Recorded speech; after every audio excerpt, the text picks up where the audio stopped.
क्या आपने कभी सुना है कि कैसे सच्चे मन से किया गया कार्तिक स्नान किसी के जीवन को बदल सकता है? आज शिव भक्ति पर हम लेकर आए हैं कार्तिक महीने की दो अद्भुत कहानियाँ जो हमें सिखाती हैं कि सच्चे भाव और श्रद्धा से किया गया हर कर्म फल देता है। भाग एक।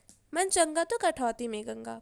एक सास थी जो कार्तिक महीने में नहाने 12 कोस दूर जाती थी। 12 कोस आना, 12 कोस जाना। लेकिन उसकी बहू हर रोज बस कठौती में पानी डालती और कहती, मन चंगा तो कठौती में गंगा। और सच में गंगा जी वहीं प्रकट हो जाती और बहू वहीं स्नान कर लेती। एक दिन सासू माँ की नाक की नथनी गंगा में बह गई।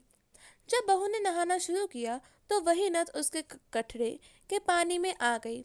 उसने उसे निकाल कर रख लिया। जब सास लौटी तो उदास बैठी रही। बहू ने पूछा, क्या हुआ सासू माँ, उदास क्यों है? सास बोली, मेरी नथ गंगा में बह गई।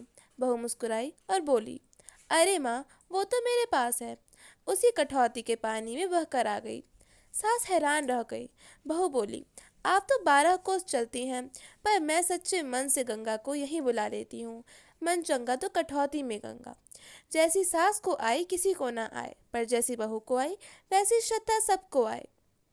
भाग दो। सच्चे मन का फल। एक बुढ़िया थी, कार्तिक महीने में नहाने जा रही थी। बेटे ने बहू से कहा, माँ के लिए 30 लड्डू बना दो और कुछ खाने का सामान भी बांध दो।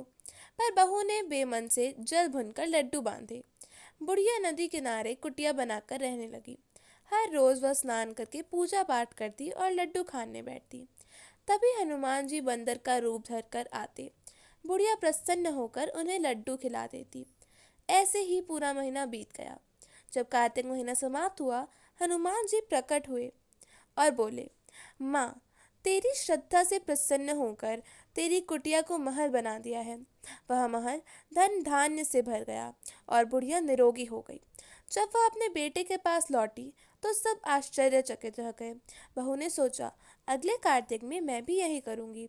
अगले कार्तिक में उसकी माँ गई और बहू ने खूब घी मावा डालकर लड्डू बनाकर दे दिए।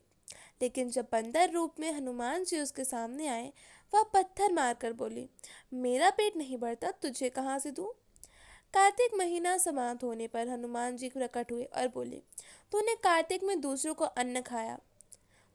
अन्न खाया और दूसरों के लिए द्वेष रखा, इसलिए तेरी कुटिया अब कचरे का ढेर बनेगी और तू डूकर सुअर का रूप धारण करेगी। और सच में वह बुढ़िया डूकर बन गई। हनुमान जी बोले, जिसने सच्चे मन से कार्तिक का स्नान किया उस पर कार्तिक देवता बरसे, और जिसने छल कपट से किया वह पत्तन को प्राप्त हुआ।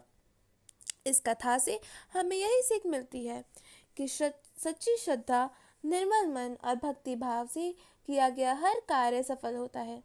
कार्तिक का महीना हमें यही सिखाता है कि भगवान भाव से प्रसन्न होते हैं, दिखावे से नहीं। मन चंगा तो कठौती में गंगा। अगर आपको यह कथा पसंद आई हो तो शिव भक्ति चैनल को लाइक, शेयर और सब्सक्राइब ज़रूर करें और कमेंट में लिखें, जय कार्तिक देवता। तब तक के लिए नमस्कार।